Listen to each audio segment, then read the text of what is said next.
We take a deep dive into the topic, I just have a few questions. Something to consider. What would our communities look like if we had businesses that could create jobs and hire locally to sustain our communities? Second question. How has inflation affected you, your family, and your community? We've seen loss of jobs, inflated prices of groceries, the housing market, gas, insurance. So from housing insurance to medical insurance, everything has skyrocketed. In a recent article this month, even Google is cutting jobs.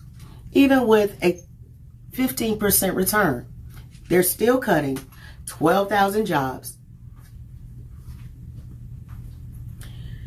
This is disheartening, but we must be prepared. What if there was a solution to today's inflation in these uncertain times? The solution is starting and growing your business with the tools needed to succeed. What if you had access to funding to build the business that God gave you, the idea that He gave you? I'm Niaya, the daughter of an educator and coach who taught over 30 years to ensure his family was well taken care of. But also for the next generation to have the capacity to have stable income. In spite of his humble upbringing, being the oldest of 6 children, he overcame poverty and obtained his education from Florida A&M University, go Rattlers, to ensure our family's stability in the future. My daddy was intentional about preparing for his future. I witnessed firsthand the transformative power of 1, being educated and its benefits, 2, being the educator and its capacity for legacy building, and 3, investing in the people of my community. Unfortunately, we lost him suddenly before my 21st birthday. Although he's gone, I still continue his legacy as an educator. But for adults, I'm a certified financial literacy educator, a leadership coach, and trainer. But college education is no longer sufficient for financial freedom. Multiple streams of income is vital to combat these unstable times. Having the funding needed to build financial wellness for our families and businesses is key. So, how would $25,000, $50,000, $100,000 or more funding help you really give birth to your vision? How would it help you sleep better at night when trying to build a new or grow your business? What if you had the capacity to fund your life's dream that will not move only your business, but your community forward towards financial freedom? My first question speaks to the ability to access funding. Let's examine this deeper. It defines ability as the possession of a talent, skill, expertise, or proficiency in an area. Access means to obtain, examine, or retrieve information. The only way to improve ability and access is to be properly informed, trained, and educated through financial literacy and business strategy. It was once said, once we know better, we definitely will do better. As serial entrepreneurs, be it established or aspiring, business owners, founders, real estate investors, developers, construction contractors, it's not that we don't lack the skill, the ability. What we lack is the challenge is to access the capital to grow the business where our heart desires, what we know that we can do to bring to the market. The challenges come when we want to have larger projects like commercial government projects or buying the block, or maybe payroll to add more employees to increase productivity, performance, and profits. The response to our challenges to fund our vision is to be prepared, to understand the preparation, for the process is key. To understand first how to qualify and to know exactly what the lenders need beforehand. The question now becomes, are you willing to unlearn, learn, and relearn what's necessary to be competitive, to grow in this market, and to scale your business? We must unlearn and remove ideas, behaviors, past experiences, or what we thought was correct. Being totally misinformed because we got only a piece of the information and not every step of the process. 2, we must relearn to get updated knowledge and skills on a continual basis based on our current situations and circumstances. This is a continual process that requires individuals to pivot and become adaptable to growth. This allows us to become empowered, perpetual, lifelong learners as entrepreneurs.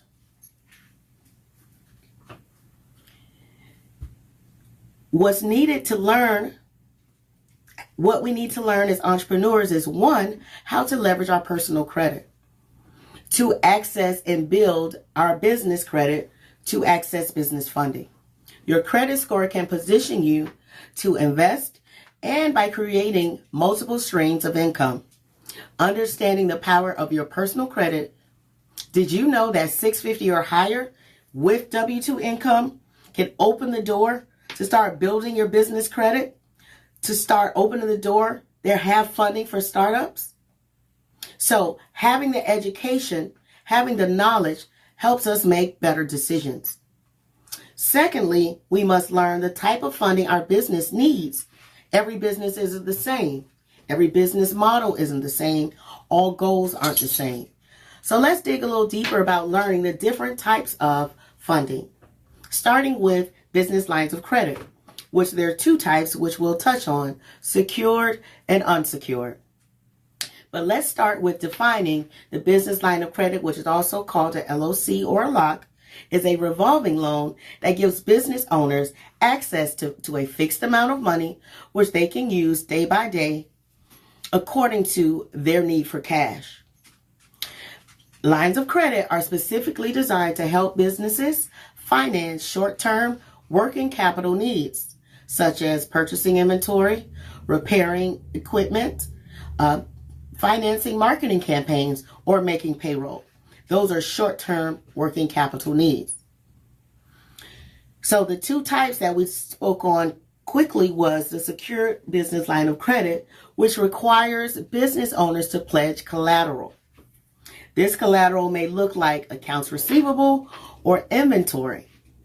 Lenders typically won't require capital assets such as real property or equipment to secure an LOC. If the borrower is unable to repay the loan, the lender will assume ownership of that collateral to pay off the balance. But for the unsecured business line of credit, it's not required for assets for collateral. But there is a higher standard. This means that you will need a stronger credit score and positive business track record, meaning you've already built your business credit to obtain this type of unsecured line of credit. A term loan is another option, which we're most familiar with. This is for a fixed amount that they're going to give you a lump sum, and you have a fixed amount and a prearranged schedule for when it needs to be paid back. So the funds from a term loan typically go to purchase a specific asset like a building or a vehicle or other equipment that's valuable to the business. Last but not least, for our real estate investors or developers are construction loans. This is also a short-term financing tool. Construction loans are able to cover the building of the home from start to finish. So that if that looks like buying the land, drafting plans of what your home would look like, and also taking out permits for your local government. It also includes paying for labor and materials, so that means your contractors or subcontractors that you're using to build your home. You can, the loan works in this way. It allows, the construction loans allows the future homeowner to purchase materials as we discussed, but if that land that they purchase is free and clear, that can be used as collateral as well for your loan, because construction loans generally are intended to cover the building process, which typically is issued between 12 to 18 months. That said, that's when the loan will be automatically converted into a permanent mortgage once the construction is completed.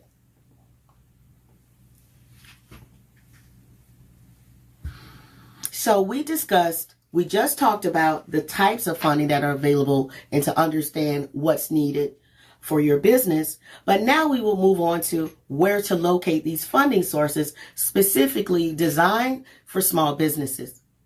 So we'll first start with community development institutions. They are known as CDFIs. CDFIs are funded through the U.S. Treasury Department. Their focus is on lending to small businesses who are in struggling or underserved economic areas. So that includes minorities, Black and brown, and also rural areas. The type of funding CDFIs provide, they have a wide variety, from short-term loans, secured loans, startup loans, microloans, working capital, and last but not least, business acquisition. So if you would like to acquire a business that's already established, CDFIs will help you with that type of funding as well. The other option funding source is the Small Business Administration, known as the SBA. They also can be researched in your local area. They have a local office in every region. They have over 1,400 offices nationwide. According to their website, the services that they provide is access to capital. The agency offers a variety of financial resources, including microlending, small loans that are issued to those who wouldn't otherwise qualify for financing. Next is entrepreneurial development or business development. This is driven by counseling services and low-cost training provided by the SBA. This is not only for new business owners, but existing businesses as well. Third, contracting.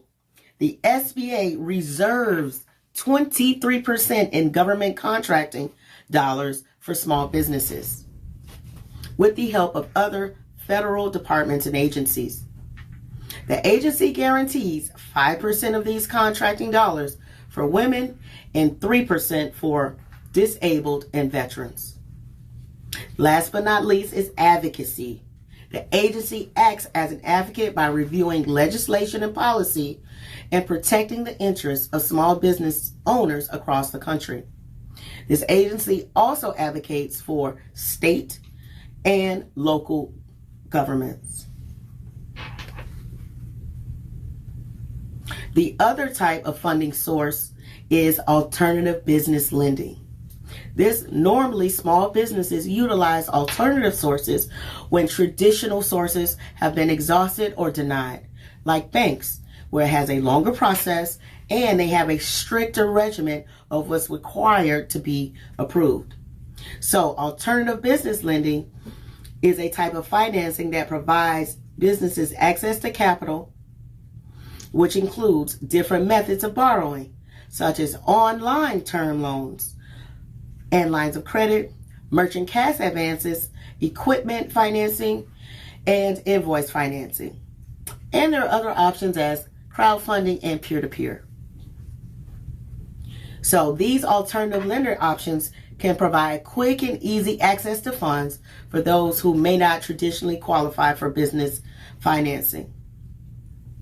These approvals are normally faster and the least amount of paperwork to get you the money you need, the money needed for your business.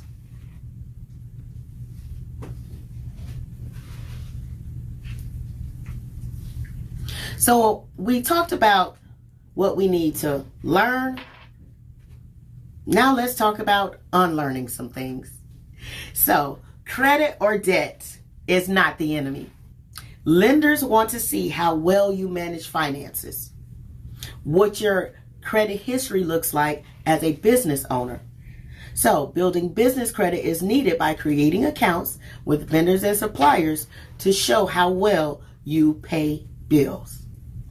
So credit is not the enemy. It's a necessity to build business credit. Secondly, we must unlearn and pass unreliable information. We must unlearn it. Stop it. I know that all the information out there is not the wrong information. It just may not apply to you. So we need to set aside what we thought was relevant and learn from those experts, consultants, and coaches who have been proven and trustworthy. We must unlearn, thirdly, the mindset that personal credit, that I can pay for it myself, that I can exhaust my personal savings. Why exhaust your personal money when this is how business is done? Our counterparts, our competitors get the funding needed to build their business so it can move at the pace that is needed to be competitive. So that preparation is key. So let's talk about relearning. So with unlearning, the relearning is next. How money works and how credit works. Budgeting that can reflect real and accurate numbers that are sustainable. Financial literacy is key to your business success. Also, relearn how important your financial documents are.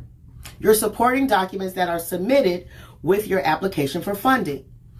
Some of those documents include your tax returns on both sides, your personal income taxes and your business income taxes, to remain updated annually.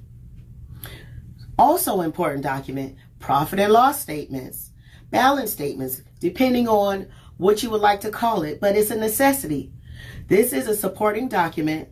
The profit and loss refers to a financial statement that summarizes your revenue. How much do you really earn? This is where they show, where you can see how much money you're making and how often it's being made. And when the lender can see how much revenue is consistently coming in, they're able to give an approval based on these documents. These records provide information about a company's ability or inability to generate profit by increasing revenue, reducing costs, or both. Profit and loss statements are often presented on a cash or accrual basis. Lenders, company managers, and investors use P&L statements to analyze the financial health of your company.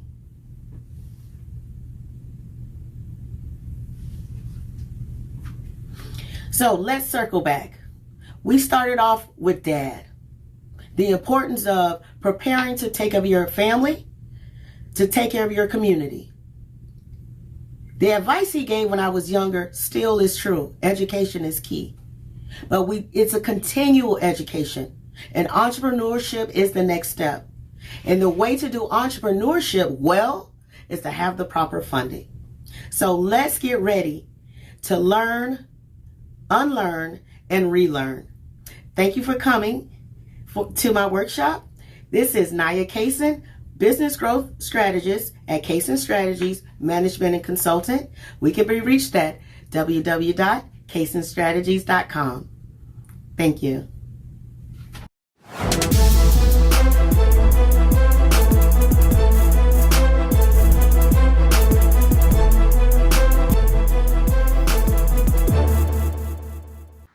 To get